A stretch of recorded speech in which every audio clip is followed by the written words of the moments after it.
میرے دھنگر بھائیوں، میرے دلت بھائیوں، خدا کی قسم شاید آپ مجھے نہیں پہچانتے ہو، میں آپ کو پہچانتا ہوں۔ میرے نبی نے بھی کہا ہے، خدا کی کتاب نے بھی کہا ہے، تم میرے لیے غیر نہیں ہو، تم نہیں جانتے ہو میں کون ہوں تمہارا، لیکن خدا کی قسم تم میرے بھائی ہو، تم اسی حوا اور آدم کی اولاد نہ ہو یقین تو آؤ، دھنگر سماج کا کوئی بھائی آدھا گلاس پانی پی لو، اختر الایمان پی لے گا، خدا کی قسم اختر الایمان کے ایمان میں اور اس کے یقین میں کوئی فرق نہیں پڑے گا، اس لیے کہ میری نبی نے کہا انسان کا جھوٹا پاک ہے اور مومن کے جھوٹے میں شفا ہے۔ اس وقت میں اپنے دلت ونچت دھنگر بھائیوں سے بھی ملتا ہوں تو مجھے ایسا لگتا ہے کہ برسوں بھولے بھٹکے ہوئے اور بچھڑے ہوئے بھائیوں سے ملتا ہوں۔ جس خلوص سے دلت بھائیوں کی ملاقات یہاں ہوتی ہے، دیش کے دوسرے حصے میں نہیں ہوتی۔ میرے بھائیوں، اس ملک کا فتنہ پرداز سیاستدان جسے مودی کہتے ہیں، مٹھی بھر لوگ، شرارتی لوگ، اس ملک میں مذہبی جنون پیدا کرنے والے لوگ بڑی امید بھری نظروں سے ان کو دیکھتے ہیں کہ پھر مودی آ جائے، لیکن اس وقت میں آپ کو یہ خبر دینے آیا ہوں کہ دلی کی سلطنت پر نہیں بلکہ دلتوں کی، ونچتوں کی اور اقلیتوں کی نظر اگر کسی پر ہے تو پہلی نظر اگر اس کی ہے تو وہ حیدرآباد کی طرف ہے کہ بیرسٹر صفدر اویسی جیت کر آتا ہے کہ نہیں آتا۔ اور مبارکباد دیتا ہوں ولیوں کے شہر میں رہنے والے، شہر اورنگ آباد کے اطراف میں بسنے والے ہندو مسلم ساتھیوں، دوسری نظر اگر کسی پر ٹکٹکی باندھے دیکھ رہی ہے تو وہ آپ کا لال جسے آپ خاصدار کہتے ہیں، اور میں کہتا ہوں کہ شہر اورنگ آباد کی سیاست کا تاجدار ہے وہ شخص جسے امتیاز جلیل کہتے ہیں، لوگ اس کی طرف دیکھتے ہیں۔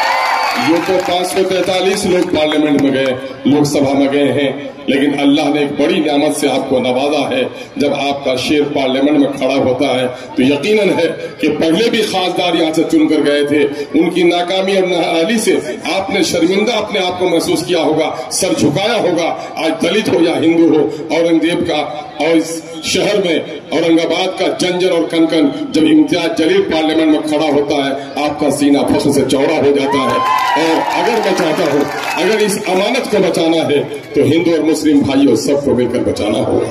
میں اپنے دلت ونچت اور بھائیوں سے، اپنے دلت ونچت دھنگر بھائیوں سے کہنا چاہتا ہوں، میرے دھنگر بھائیوں، مسلمان جب قسمیں کھا کر بولتا ہے تو بات ذرا مضبوط ہوتی ہے، لیکن جب خدا کی قسم کے ساتھ جس بات کو کہتا ہے اس بات میں بڑی سچائی ہوتی ہے۔ تمہارا لہو اور ہمارا لہو ایک ہے، تمہاری ماں اور ہماری ماں ایک ہے۔ آج جو اس دیش میں مسلمانوں کے ساتھ یہ گدی پر بیٹھے ہوئے ظالم ظلم ہم پر ڈھا رہے ہیں، باوجود ہے کہ میرے آبا و اجداد کے تخت و تاج رہی ہے، وہ صرف اس لیے نہیں کہ مسلمان اس ملک میں بادشاہ رہا بلکہ اس لیے آج دشمن کر رہے ہیں مٹھی پر۔ یہ فرقہ پرست لوگ، یہ اعلیٰ ذات کے لوگ، یہ دلتوں کے ساتھ جانوروں سے بھی زیادہ اپمان جنک سلوک کرنے والے لوگ، کتے نے اگر ہانڈی کو چاٹ لیا اس پر اس نے اپنی سبزی بنا لی ہے، لیکن دلت نے جس تھال میں کھایا ہے ان ظالموں نے اس تھال میں کھانا پسند نہیں کیا۔ یاد ہے وہ تاریخ دلت بھائیوں کہ جب دلت کسی اقلیتی کے دروازے پر جاتا تھا، کمر میں جھاڑو ہوتا تھا، کمر میں ہانڈی ہوتی تھی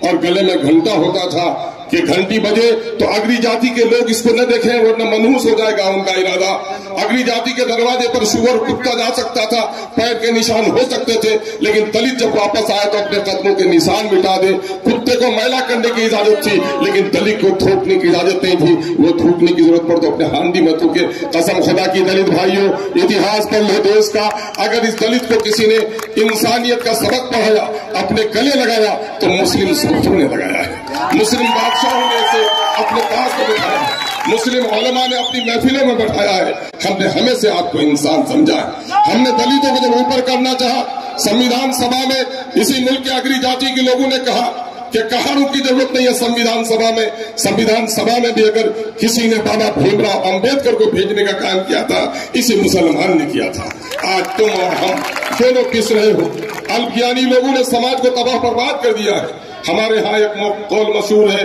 نیم حکیم خطرے جان، نیم ملا خطرے ایمان، اور نیم دھرم کا گیانی ہندوستان کی گدی پر بیٹھا ہوا یہ مودی پورے ہندوستان کا دشمن بن کر آج کھڑا ہے۔ یہ دھارمک انماد پھیلا کر، دھارمک انماد میں اپنی روٹی سیک کر دلتوں کی روٹیاں چھین رہا، مسلمانوں کے حقوق چھین رہا، آج سنویدھان کو